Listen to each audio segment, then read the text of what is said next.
사랑하는 성도 여러분, 이 시간은 선의 말씀 16번째 시간으로 엘리야의 선 두 번째 시간입니다.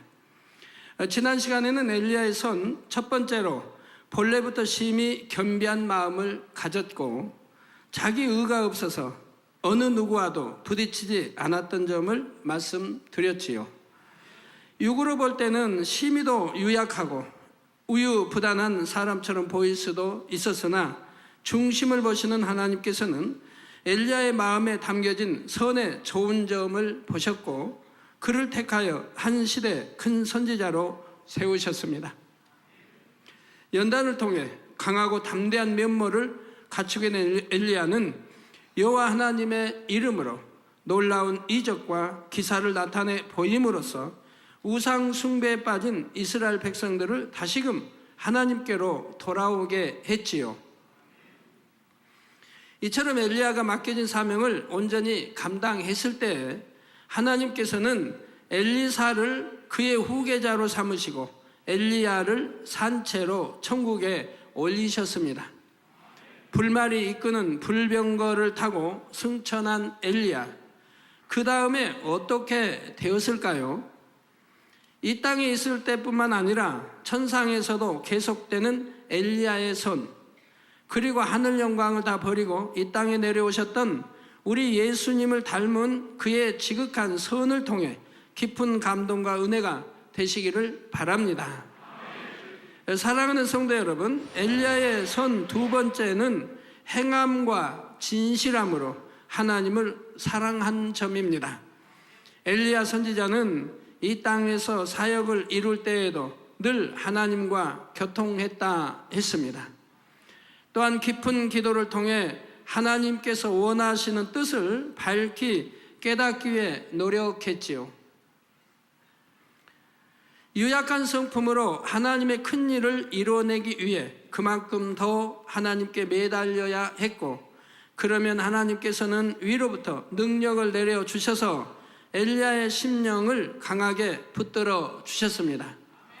엘리야는 이러한 체험을 통해 하나님의 권능을 더욱 사모하게 되었고, 약한 자신에게 큰 권능으로 입히셔 강하게 하시는 하나님을 너무도 사모하게 되었지요. 그래서 하나님을 사랑하는 그 마음으로 인해 자신은 도저히 순종할 수 없는 일도 하나님께서 명하시면 순종함으로 이루어 드렸습니다. 세상 사람들도 사랑하는 사람을 위해서는 뭐든지 다 해주고 싶어 하는 것을 볼 수가 있지요. 자신의 한계를 벗어나는 일이라 해도 어떻게든 해주려 합니다. 그런데 세상의 사랑은 한때에 불과하며 세월이 지나고 환경이 바뀌면 마음도 변하여 행함도 처음과 달라지지요. 또한 대부분 자신이 해준 만큼 상대에게도 받기를 원합니다. 그러나 엘리야의 하나님에 대한 사랑은 변함이 없었고 그 사랑을 행함과 진실함으로 온전히 나타냈다는 사실입니다. 많은 사람들이 하나님을 믿는다 하고 사랑한다 하나 정작 하나님께서 기뻐하시는 일을 이루어야 할 때는 자신의 성품을 핑계대며 슬그머니 뒤로 물러나는 경우가 있는 것을 봅니다. 그러면서 나도 하고 싶지만 그런 일은 내 성품상 맞지 않으므로 나는 조용히 내 할 일만 하겠다 하는 것이지요.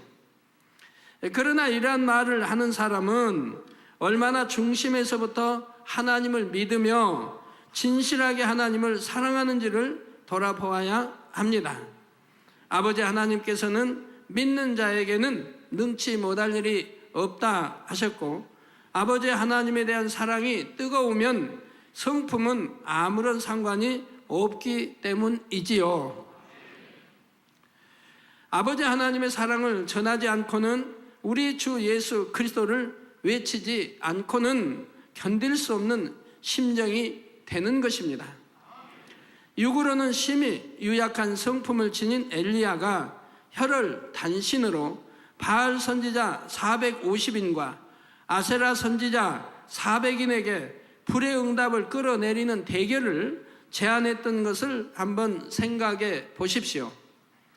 하나님을 향한 불붙는 듯한 사랑이 그에게 있으니 하나님을 멀리하고 우상 숭배에 빠진 백성들을 어찌하든 구하고자 하는 간절한 마음이 되었고 그처럼 담대히 행할 수 있었던 것입니다.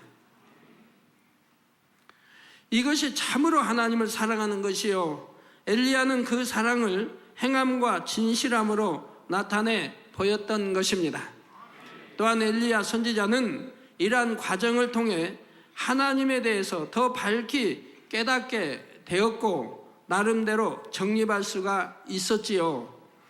장성한 믿음의 분량인 아비들의 믿음에 이르면 태초부터 계신 이 곧 아버지 하나님에 대해서 더욱 깊이 있게 깨달아 알게 됩니다.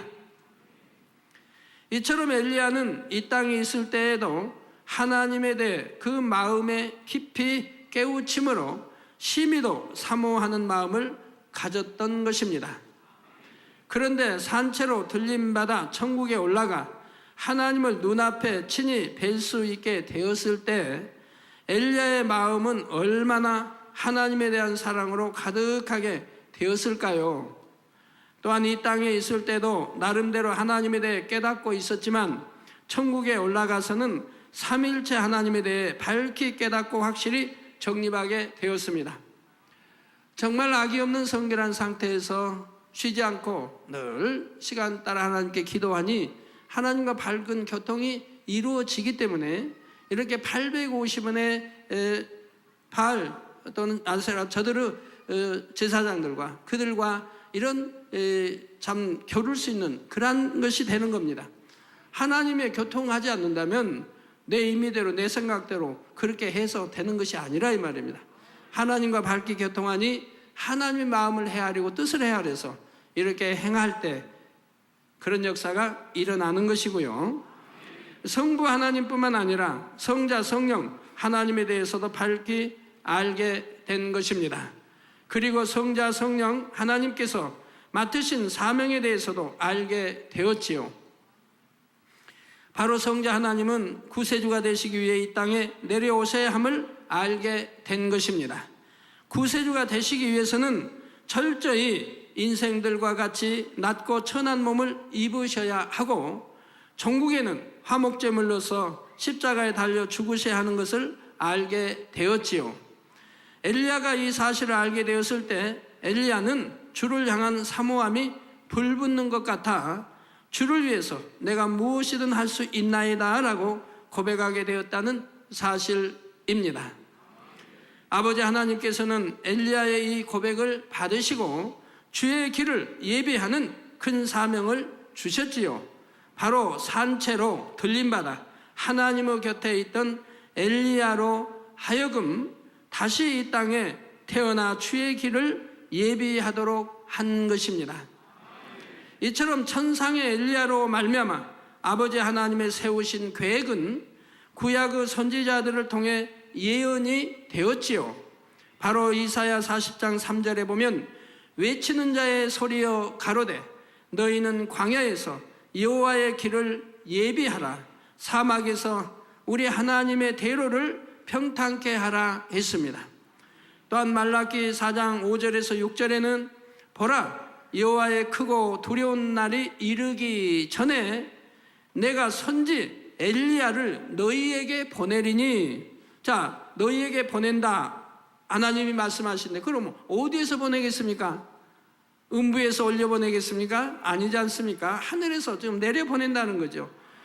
그래서 보라 여호와의 크고 두려운 날이 이르기 전에 내가 선지 엘리야를 너희에게 보내리니 그가 아비의 마음을 자녀에게로 돌이키게 하고 자녀들의 마음을 그들의 아비에게로 돌이키게 하리라. 돌이키지 아니하면 두렵건대 내가 와서 저주로 그 땅을 칠까 하노라 하셨지요. 하나님께서는 엘리야를 다시 이 땅에 보내실 것과 그가 다시 와서 어떤 사명을 감당하게 될 것까지 미리 선지자들로 하여금 예언케 하셨던 것입니다. 그러면 도대체 어떻게 해서 이런 일이 가능하며 하나님께서는 언제 다시 엘리야를 이 땅에 보내셨을까요? 먼저 이것은 불교에서 말하는 윤회의 개념과는 전혀 다르다는 것을 알 수 있기 바랍니다. 또한 성경에 명백히 기록된 내용이므로 이제부터 드리는 설명을 잘 듣고 잘 이해할 수 있으시길 바랍니다. 하늘에 올라간 사람이 다시 태어나는 이 일은 인류 역사상 오직 엘리야 한 사람에게 그리고 단 한 번 있었다는 사실입니다. 그러면 산채로 승천한 엘리야는 어떻게 다시 이 땅에 태어날 수 있었을까요? 먼저 하나의 인간이 만들어지기 위해서는 반드시 하나님께서 영을 보내주셔야만 합니다. 영이 주어지지 않는다면 짐승과 같은 존재이지요. 만약에 이제 그럴 일은 없지만 예를 들어 가정에서 앞으로 100년이 지난다. 그래가지고 인간을 복제한다고 한번 해봐요. 그런다고 가정해봐요. 그러면 거기에 하나님이 영을 주시지 않기 때문에 모양은 사람이 돼. 형태 모양은 사람이 돼. 짐승과 다름이 없는 것이라 이 말입니다. 하나님께서는 주의 길을 예비할 사람이 잉태될 때 그에게 보내주시는 영 안에 엘리야의 마음을 담아 보내주셨던 것입니다. 엘리야의 영 자체가 온 것이 아니라 엘리야의 마음이 담긴 영을 보내주신 것이지요. 우리 예수님은 동정녀 마리아의 몸을 빌어 성령으로 잉태되셨기에 육의 부모의 길을 전혀 받지 않으셨으며 잉태됨과 동시에 주어진 영 자체가 바로 예수님의 마음이었습니다. 그런데 엘리야의 경우는 조금 다릅니다. 이미 사람의 생명의식가 결합된 상태에서 엘리야의 마음이 담긴 영이 주어진 것이고, 그러니 부모의 길을 받아 그 영향도 받게 되지요. 그래서 하나님께서는 그 당시 사람들 중에서 가장 선하다 할 수 있는 사람들이 잉태한 태아에 엘리야의 마음이 담긴 영을 보내주셨습니다. 분명히 구약에 예언되어 있고 또 하늘로부터 보냈다고 말씀하고 있고 엘리야를, 그리고 엘리야가 태어났고 우리 주님이 엘리야임을 인정하시는 말씀들이 성경에 다 기록되어 있지 않습니까? 그래서 엘리야의 영이 그 마음을 이렇게 잉태된 정자남자 잉태된 생명체 안에 불어넣어 주셨다 이 말입니다. 우리 주님과는 다르죠. 우리 주님은 남자의 정자 여자의 난자가 결합된 생명체에 불어넣으신 게 아니라 성령 자체로 처음부터 불어넣어 주셨다 이 말입니다. 이게 전혀 다른 것이라 이 말이에요. 또 엘리야는 다시 와야 되기 때문에 산채로 들림을 받았고, 산채로 들림 받을 수 있는 그런 죄, 즉 원죄든 자범죄든이 다 씻겨진 상태, 깨끗한 상태, 우리 하나님 주님 닮은 그러한 상태이기 때문에 산채로 들림을 받았다 이 말입니다. 앞으로 믿음의 5단계에 대해서 설명 듣게 되시면 이해가 많이 되실 겁니다.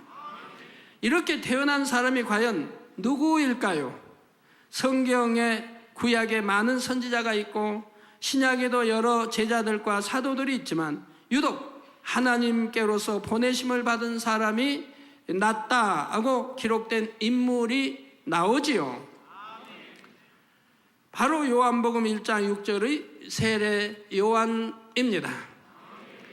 세례 요한이 엘리야의 마음을 가진 사람임을 뒷받침하는 말씀은 성경 곳곳에 나오지요.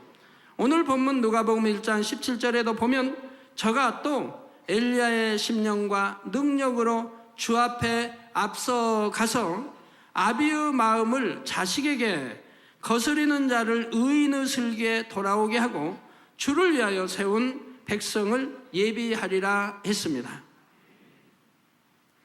이는 세례 요한이 잉태되기 전 천사장 가브리엘이 그의 육의 아비가 될 사가랴에게 장차 태어날 아기에 대해 알려준 내용이지요. 또한 누가복음 3장 4절에는 이사야 선지자가 예언한 사람, 곧 주의 길을 예비하기 위해 광야에서 외치는 자가 바로 세례 요한임을 확인해 주고 있습니다. 그리고 무엇보다 우리 예수님께서 세례 요한이 바로 엘리야임을 말씀해 주셨지요. 예수님의 제자들 중 베드로와 야고보와 요한이 변화산상에서 호련히 변화되신 예수님을 목격하고 예수님이 구세주로 오신 분임을 알게 되자 마태복음 17장 10절에 예수님께 여쭙기를 그러면 어찌하여 서기관들이 엘리야가 먼저 와야 하리라 하나이까 했지요. 궁금해서 지금 여쭙는 것이죠. 서기관들은 율법을 연구하고 가르치는 사람들이니 선지자들이 예언했던 내용들을 잘 알고 있어서 구세주보다 엘리야가 먼저 와야 한다는 사실도 더 잘 알고 있었습니다. 제자들의 질문에 예수님께서는 마태복음 17장 11절에서 12절에 엘리야가 과연 먼저 와서 모든 일을 회복하리라. 주님 전에 온다 이 말입니다. 주님 전에 예수 전에 엘리야가 과연 먼저 와서 모든 일을 회복하리라. 내가 너희에게 말하노니 엘리야가 이미 왔으되 사람들이 알지 못하고 임의로 대우하였도다. 자, 이미 왔다 이 말입니다. 엘리야가 이미 왔으되, 옛날에 온 게 아니고 지금 왔으되 표현하고 있어요. 너에게 말하는 엘리야가 이미 왔으되 사람들이 알지 못하고 임의로 대우하였도다. 결국 목을 잘라 죽였지 않습니까? 인자도 이와 같이 그들에게 고난을 받으리라 하고 답해 주셨습니다. 이어지는 13절에는 그제야 제자들이 예수의 말씀하신 것이 세례 요한인 줄을 깨달으니라 했고요. 이렇게 성경의 구약이나 신약에 자세하게 설명을 해놨지 않습니까? 이러한 말씀들을 통해 세례 요한이 바로 엘리야라는 사실을 알 수 있는 것입니다. 그렇기 때문에 성경은 엘리야가 하늘로부터 와야 되기 때문에 산채로 들림을 받았고, 산채로 들림을 받을 수 있었던 이유가 온영을 이루었고 전혀 죄가 없기 때문에 산채로 들림을 받았다 이 말입니다. 그럼 어떤 사람들은 사람이 다 원죄가 있는 것인데 어떻게 전혀 죄가 없다고 하십니까? 라고 할 수 있겠죠. 그러니까 우리가 믿음의 단계를 알게 되면 믿음의 단계에서 죄를 버리고 2단계로 들어가고 2단계에서 또 버리고 이제 육체의 모든 것들을 다 끊어버렸을 때 3단계 들어가고 3단계 들어가서는 육신의 받은 마음속에서 생각 속에서 짓는 죄들, 시기, 질투, 미움이든 뭐 이런 생각 속에 짓는 죄까지도 다 끊어버렸을 때 이제 믿음으로 4단계 들어가니 악은 모양으로 버린 거 아닙니까? 그러지만 악은 모양으로 버렸다고 해도 남은 것들이 있다 이 말입니다. 또한 그러한 것들이 하나님의 연단 속에서 뼛속에까지 있는 죄성들을 다 꺼내요. 이제 다 버리게 하신다 이 말입니다. 그러면 원죄가 없어지지 않습니까? 성결되지 않습니까?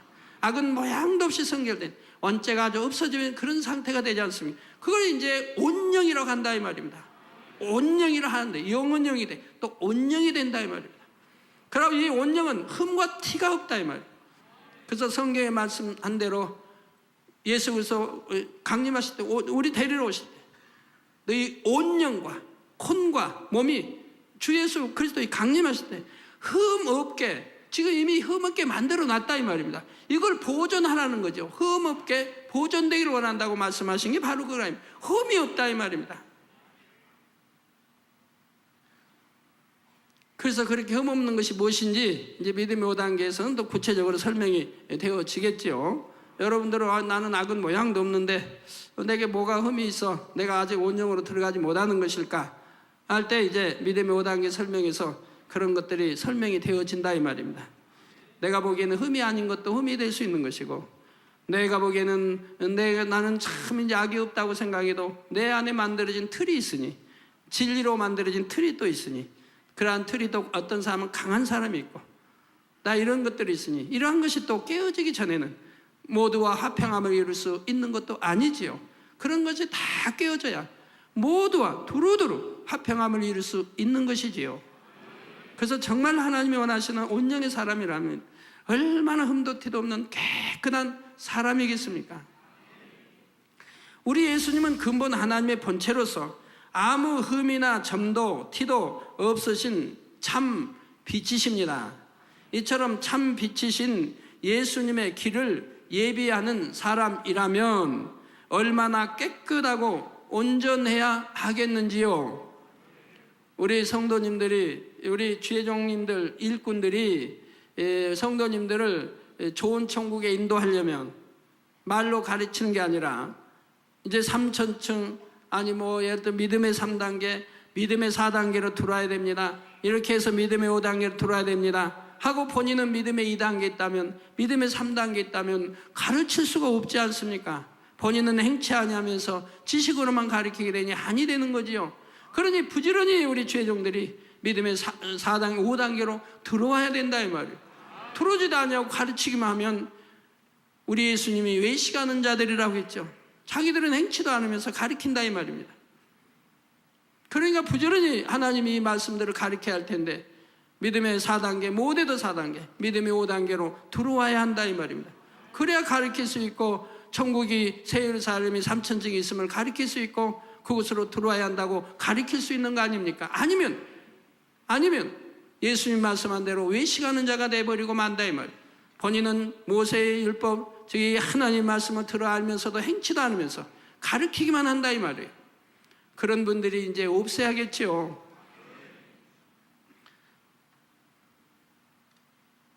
그래서 아버지 하나님께서는 온 영을 이루어 산채로 들림받은 엘리야를 다시금 이 땅에 보내셨던 것입니다. 이 일에 엘리야가 택함받은 또 한 가지 이유는 엘리야가 주를 향한 불붙는 듯한 사랑 가운데 주를 위해서 내가 무엇이든 할 수 있나이다 라고 고백했기 때문이지요. 이건 천상에서의 대화이지만 그래도 하나님이 저에게 알려주신 것을 여러분들 알려드리는 거예요. 그래서 아버지 하나님께서 그에게 다시 이 땅에 내려갈 것을 말씀하셨을 때에 기꺼이 아멘으로 받아 순종했던 것입니다.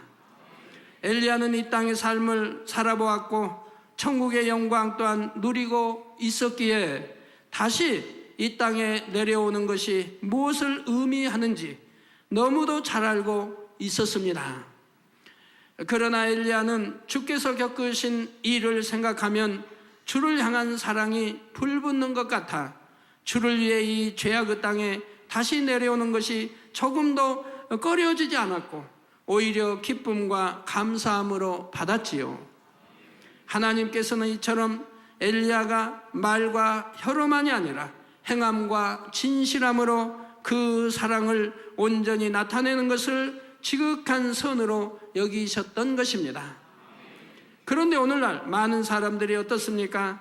처음 주님을 만나 첫사랑이 뜨거울 때는 그 사랑이 너무도 크고 감사하여 내가 주님을 위해 무엇이든 하겠습니다. 이제는 하나님의 말씀대로 살겠습니다.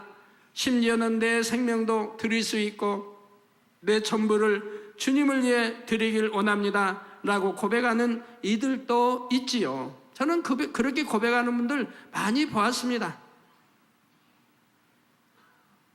그런데 그 여의 말과 입술의 고백을 변함없이 행함으로 진실하게 보이는 사람은 그리 많지가 않습니다. 예를 들어 오지로 들어가 생명을 내걸고 복음을 전하라는 것도 아닌데 겨우 있는 자리에서 입을 열어 복음을 전하라는 것도 하지 못하는 사람들이 있지요. 또한 아버지께서 전부를 달라 하신 것도 아니요 우리에게 복을 주시기 위해 소득의 온전한 11조를 내라 하신 말씀조차 순종하지 못한 사람들이 있는 것입니다. 진정 하나님을 사랑하는 사람들은 하나님의 말씀을 지켜 행하는 것은 물론이요 하나님의 나라를 이룸에 있어서 어렵고 힘든 일이 있을 때는 뒤로 물러나는 것이 아니라 자청하여 앞장섭니다. 물이 끓으면 밖으로 수증기가 나오는 것처럼 하나님을 향한 뜨거운 사랑이 마음에 가득한 사람은 모든 말과 행함에서도 그 사랑이 배어나올 수밖에 없는 것입니다. 그리고 사랑하는 아버지 하나님께서 기뻐하시는 일이라면 무엇이든 할 수가 있지요. 예를 들어 너무도 순전하셔서 누구와 다투지도 아니하며 들레지도 아니하고 길에서 그 소리를 듣지 못하리라 하신 예수님도 성전을 더럽히는 사람들에게는 어떻게 하셨습니까? 요한복음 2장 14절 16절에 성전 안에서 소와 양과 비둘기 파는 사람들과, 여러분 그 이제 2000년 전에 이 성전 안 하면 후여 이런 건물, 이 성전을 말하는 게 아니라 이 말이에요. 여기는 감히 들어가지도 못하는 때예요. 제사장이나 뭐 대제사장님은 그런 때예요. 그러니까 바로 성전 밖 뜰에서 소든 양이든 비둘기든 매매할 거 아닙니까? 그 매매하는 것도 세상처럼 뭐 이게 그런 매매가 아니라 이 말. 그걸 사서 하나님께 제사로 드리기 위해서, 그리고 제사 받기 위해서 그런 매매라 이 말입니다. 그러한 것도 지금 우리 주님이 용납지 않으신다 이 말입니다. 그래서 소와 양 비둘기 파는 사람들과 돈 바꾸는 사람들의 앉은 것을 보시고 노끈으로 채찍을 만드사 양이나 소를 다 성전에서 내어 쫓으시고 돈 바꾸는 사람들의 돈을 쏟으시며 상을 엎으시고, 돈 바꾸는 사람 돈들이 이렇게 동전에 담아 있을 거 아닙니까? 그 돈 바꾸는 사람들 돈을 그냥 쏟아버리시는 거죠. 쏟아다 버리시고 쏟으시고 상을 엎어버리신다 이 말이에요. 상을 엎으시고. 얼마나 우리 주님이 진노하십니까? 우리 주님의 성품상은 감히 이러실 분이 아니라 이 말. 그러나 지금 얼마나 진노하고 계시나 이 말입니다. 비둘기 파는 사람들에게 이르시되 이것을 여기서 가져가라.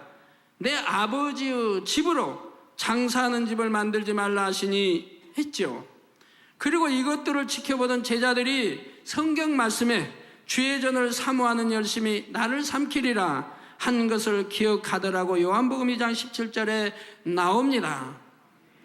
이렇게 하나님의 성전을 얼마나 깨끗하게 해야 하고, 하나님 앞에 번제든 또한 제사 받기든 제사들을 위해서 이렇게 거래되는 소나 양 또는 비둘기 사는 이러한 거래까지라도 우리 주님은 하나님 전을 더럽힌다고 진노하여서 이렇게 노끈은 채찍을 만들어서 돈 담겨진 것을 엎어버리고 상을 뒤엎어버리는, 이렇게 하셨다 이 말입니다.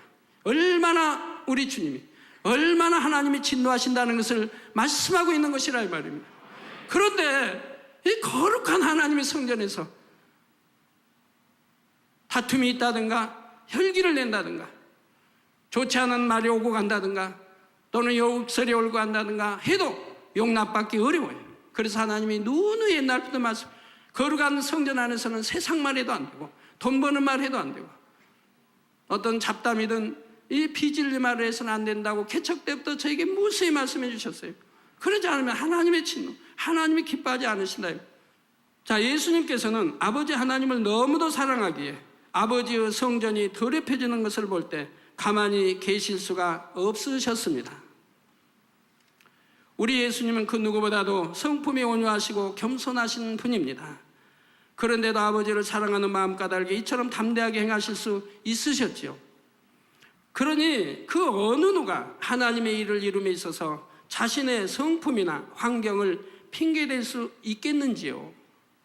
세상에서도 사랑의 눈이 먼다는 말이 있는 것처럼 영적으로 아버지 하나님과 주님을 뜨겁게 사랑하며 주변 사람이나 환경이 눈에 들어오지 않습니다. 오직 아버지 하나님의 뜻만 생각하게 되고 어찌하든 그 뜻을 이루어 드리고자 열망하게 되지요.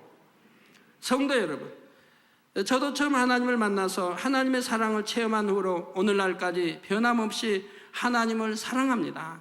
처음 영접에서부터 사랑했는데 그때는 사랑한다 해도 하나님이 누구신지, 예수가 우리 구세주인 이러한 것을 모르고 그냥 사랑하는 거죠. 그러니까 맹목적인 사랑일 수밖에 없죠. 그러나 이제 하나님 말씀을 들어가면서 예배를 드리면서 성경을 읽으면서 하나님이 누구신지 예수가 누구신지 알게 되면서 아는 만큼 더 사랑이 깊어지더라 이 말입니다. 아는 만큼 그분이 누구이신지, 예수가 우리 이 죄를 대속해 십자가 지신 거 이런 거 하니까 아는 만큼 더 깊어진다 이 말입니다. 사랑이. 여러분 예지 아십니까? 모르세요? 그럼 예지 어린이 아십니까? 모르세요? 내가 이름을 틀리게 말했나요? 금요철에 매가지네 예지 아니에요? 맞죠? 그럼 이제 예지 어린이 아십니까? 금요철에 매가지네 그 아토피로 심하게 나온 애 있잖아요. 그 애가요, 처음에 그 아토피로 저에게 기도받을 때, 저에게 기도받으면 저를 너무 싫어가지고 고개를 돌리는 거예요. 안 보려고, 나를 안 보려고. 아니면 고개를 딱 돌리고 안 보려고 그러고 찡그리고 막 해요. 왜요? 저에 대해서 몰랐으니까. 무서운 사람으로 많은 거죠. 근데 기도받고 이제 치료가 됐어요. 가렵지도 않아요. 아프지도 않아요. 잠도 잘 자요. 너무 행복하고 좋죠. 그러니까 이제 저에게 대해서 좀 알았어요. 아니까 어떻게 해요? 저만 보면 좋아서 어찌할 줄을 몰라요. 대배도 드리고 나가면 저 2층 저기 창문을 콱 얼굴 내면서 아빠 그래요. 아빠. 집에서도 뭐 인터넷 뭐 여하튼 비디오든 이렇게 저 얼굴만 보면 아빠 하고 달려온대요. 아빠 나 여기 있어요. 저에 대해서 아니까 이제 아는 만큼 저를 사랑하게 되더라 이 말이에요. 사랑하게 되더라. 그거 너무 좋아한다 이 말이에요. 저만 보면 그냥 어찌할 줄 모르고 뽀뽀하자 그러고. 알지 못하고 사랑이 됩니까? 알기 때문에 아는 만큼은 사랑이 가야 된다 이 말이에요. 저도 하나님을 아는 만큼, 주님 아는 만큼 사랑이 가면 더 깊이 아는 만큼 더 깊이 사랑이 되더라 이 말이에요. 거기에다가 이제 지옥까지 않을 천국, 좋은 천국 만들어주고 또 천국까지 갈 수 있는 이런 모든 걸 아는 만큼 더 하나님이 깊이 사랑스럽고 사랑이 하게 되고 주님을 사랑하게 되고 거기다가 하나님의 사랑했던 사람들, 선지자들을 더 사랑하게 되고 성경에 나온 인물들을 더 사랑하게 되고 또 하나님을 사랑하는 사람들을 그렇게 사랑하게 된다 이 말입니다.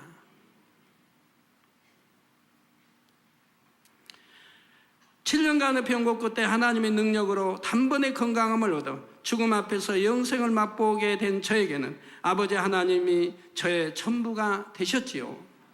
또한 나를 위해 십자가에서 죽으신 예수님의 사랑을 생각하면 어떤 환경에서도 감사할 수가 있었습니다. 그래서 저는 하나님의 말씀에 기록된 대로 하지 말라 하신 것은 하지 않았고 버리라 하신 것은 버렸으며 하라 하신 것은 했고 지키라 하신 것은 지켰습니다. 사랑하는 아버지께서 명하신 말씀인데 무엇이 어렵다 하겠으며 힘들어서 못하겠다 하겠는지요. 아버지 하나님께서 우리에게 명하신 말씀은 모두 우리에게 복을 주시기 위한 말씀이니 오히려 기쁨과 감사함으로 행할 수가 있지요. 설령 당장 현실을 볼 때는 순종하기가 힘들고 어려운 일을 명하신다 해도 아버지 하나님을 향한 사랑이 항상 저로 하여금 아멘 하도록 했습니다. 그래서 하나님께서 저를 주의 종으로 부르실 때 제 자신을 보면 도저히 순종할 수 없었으나 결국은 순종했던 것을 지난 시간에 말씀드렸지요. 도저히 순종할 수 없는 것도 아버지 말씀이면 순종했고 아버지 하나님의 뜻이면 순종해왔다 이 말입니다. 저는 주의 종이 된 이후로도 아버지 하나님의 살아계심을 증거하고 예수님이 구세주 되심을 선포하며 아버지 하나님께 영광 돌리는 일이라면 혹 누가 뭐라 하고 어떠한 이업이 있다 해도 아버지의 말씀을 따라 행했습니다. 저는 98년도에 98년도 6월 7월 이런 경우에 다 빈 실장하고 늘 대화했어요. 나는 이제 앞으로 교계에서 이단으로 몰린다. 이단이 된다. 그러지만 하나님의 뜻을 선포하지 않을 수는 없다. 이단이 될 줄을 안다 이 말입니다. 얼마나 시기하고 질투한 사람이 많고 하나님의 깊은 영의 세계를 선포하니 그런 말을 듣게 된다 이 말입니다. 이게 그런 말을 들을 줄 알지만 하나님의 뜻이기 때문에 나는 선포할 수밖에 없었다 이 말이에요. 또 빈설장은 그런 대화를 여러 차례 했어요. 나는 이로 인해서 이제 이단 말을 듣게 된다. 이단 말 듣지 않게 해서 얼마나 조심해왔지만 이젠 더 이상 할 수가 없다. 아버지 깊은 영의 세계를 선포하게 하시니까 또 선포해야 되니까 선포하지 않고는 영의 세계를 알지 못하니 영의 세계로 들어갈 수가 없다 이 말이에요. 더 성결로 들어갈 수가 없고 더 믿음의 4단계 5단계로 들어갈 수가 없다 이 말이에요. 알아야 된다 이 말이에요. 그렇기 때문에 설령 이단 말을 듣는다 감수할지라도 선포할 수밖에 없다 이 말입니다. 그래서 선포해왔고 선포했더니 이내 이단으로 그냥 시간도 주지 않고 정죄하는 걸 봤다 이 말입니다. 어떤 교육에서 이단으로 정죄할 때는 법이 있어. 교단법이 있어요. 그래서 몇 년이 걸리는 거예요. 이단 정죄하기까지. 조사하는 애 1년 또 다음 정에 이런 과정이 있는 거예요. 와서 직접 조사해야 되고 사실인 걸 확인해야 되고 근데 그런 과정도 없이 일사천리로 해버렸다 이 말이에요. 제 권능이 얼마나 시기의 대상이 되어 있는 걸 한다 이 말입니다. 그렇지만 나는 그런 분들을 원망해보지 않고 따져보지도 않고 옳지 않다고 변명해보지도 않고 그래 본 일이 없어요. 예, 오직 아버지 뜻 선포했고 아버지 아시고 아버지가 지켜주시면 되고 그를 통해서 아버지가 더 기뻐하시고 더 큰 축복으로 권능으로 세계를 이룰 수 있도록 아버지가 주신 사명들을 감당해 갈 수 있을 터이니 그거 가지고 원망하든가 미워하든가 대적하든가 싸워본 일이 없다 이 말입니다. 오직 아버지 하나님이 아시니 또 아버지 뜻을 전했으니 그것으로 됐다 이 말입니다. 저에게 교계 언론에서 얼마나 찾아와서 저에게 했겠습니까? 송사하라고 싸우라고 얼마나 권면하겠어요. 하지만 저는 항상 웃음으로 대하고 말았어요. 싸울 생각도 없고 송사할 생각도 없고 아니라고 할 필요성도 없고 오직 아버지 뜻대로만 따르기를 원했던 것이지요. 테러의 위협이 있는 곳이라 해도 나갔으며 법적으로 복음 전파가 금지된 곳이라 해도 아버지께서 말씀하시면 나아갔지요. 금년도 가는 것도 마찬가지예요. 법적으로 금지된 곳인데 아버지 말씀하시니 간다 이 말입니다. 온전한 사랑이 두려움을 내어 쫓는다는 말씀처럼 육적인 현실을 보면 두려운 일이라도 제게는 항상 아버지를 향한 사랑이 불타고 있었기에 아무런 두려움 없이 담대하게 나아갔고 힘차게 외쳤으며 결국은 크게 영광을 돌렸습니다. 내가 그렇게 나가는 길에 있어서 어떤 두려움이나 그런 거 가지고 나가지는 않아요. 어우 두렵다, 잘못되면 어떡하지, 잡아서 감옥에 넣으면 어떡하지, 그런 말 해본 적도 않고 또 그런 생각하지도 않아요. 아 내가 잘못되면 법으로 금지됐는데 못하게 하는데 잘못되면 잡혀서 감옥에 갈 수, 이런 생각도 하지 않아요. 저는 할 필요도 없고요. 오직 아버지 뜻만 이루고 선포하고 그들에게 하나님이 또한 예수가 누구이신지 전부하고 또 권능으로 나타내면 된다 이 말입니다. 그 다음에 나를 어찌하든 상관이 없다 이 말이에요. 아버지가 아시니까, 아버지가 전지전능하시니까 아버지가 허락하시면 그렇게 되어질 수도 있는 것이고 허락지 아니하시면 아무 권세자가 나를 잡으려 해도 잡아지는 것이 아니고 죽이려고 해도 죽어지는 것이 아니라 이 말입니다.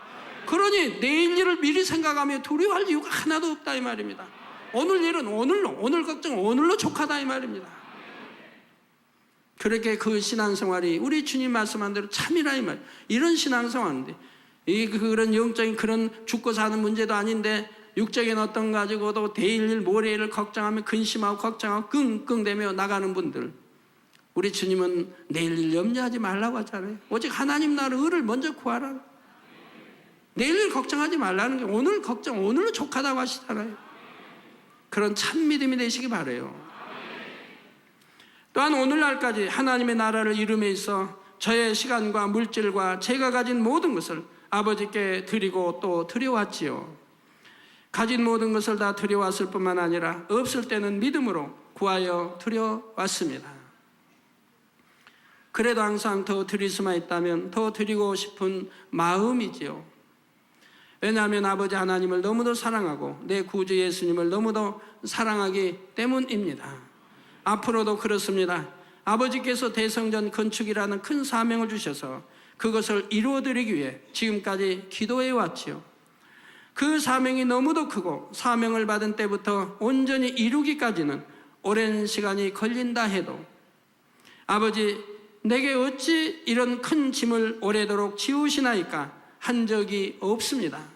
또한 아버지께서 대성전의 건축을 이루기 위해서는 나라의 머리급들과 세계의 왕들을 만나게 될 것을 말씀하실 때에도 내가 어찌 그들을 상대하며 그들의 마음을 움직일 수 있을까라는 나약한 생각을 하지도 않았습니다. 그런 생각 해보질 않았다 이 말이에요.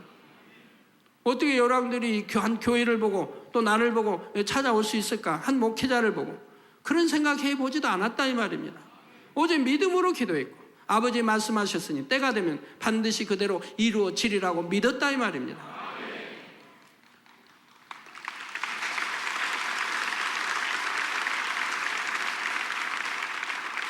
주의 전을 사모하는 열심이 나를 삼키리라는 말씀처럼 아버지 하나님의 창조의 이음과 권능을 이 땅의 가장 아름다운 건축물로 나타낼 수만 있다면 무엇을 하라 하셔도 할 수 있는 마음이지요.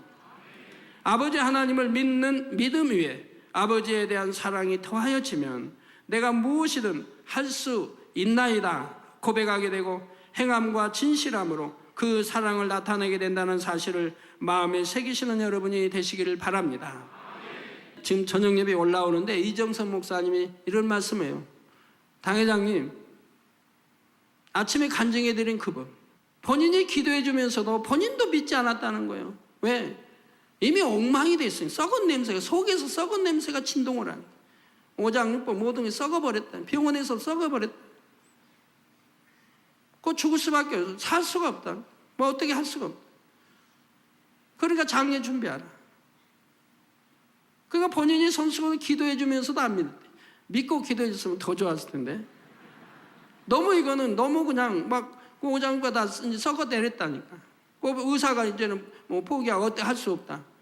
그러니까 그냥 장례 준비하라. 설령 산다 해도 식물인간이 될 수 있다. 식물인간밖에 안 된다. 이러니 의사가 왜 이렇게 겁을 많이 주는지.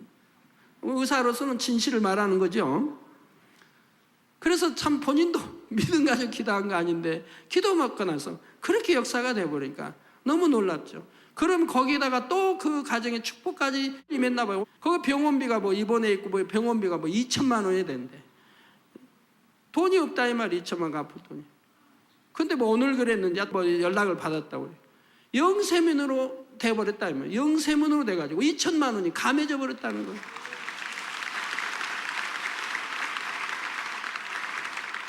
이 얼마나 축복입니까? 얼마나 축복이에요. 그러니 이정선 목사님이 그냥 흥분해 오셔가지고 그냥 어찌할 줄 모르겠어요. 올라오는데 막 시간이 없는데도 붙들고 막 대화하시는 거예요.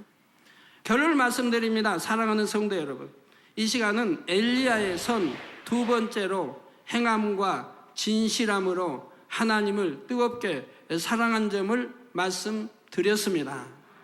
이 땅에 사역할 때에도 육으로는 유약한 성품임에도 하나님을 사모하니 담대히 하나님의 뜻을 전했고, 천상에서는 삼위 하나님을 눈으로 배웁게 되니 그 사모함이 더욱 성해져서 주를 위해서 내가 무엇이든 할 수 있나이다 고백했다 했지요.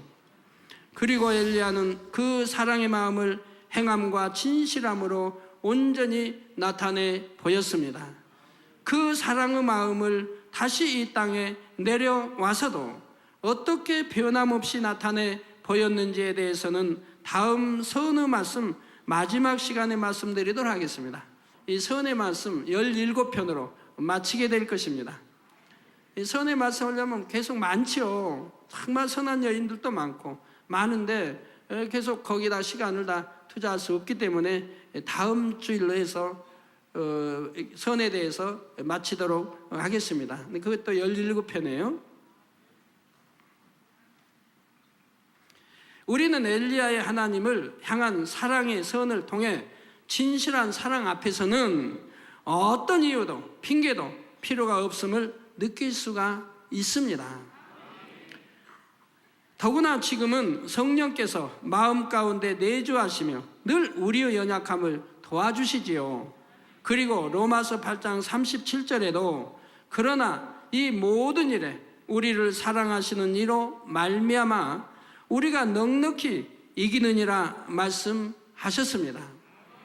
그러므로 우리 모든 성도님들은 엘리야의 이 사랑의 선을 본받아 더욱 뜨겁게 아버지 하나님을 사랑하고 매일 매 순간마다 그 사랑 가운데 살아가시길 주님의 이름으로 축원합니다.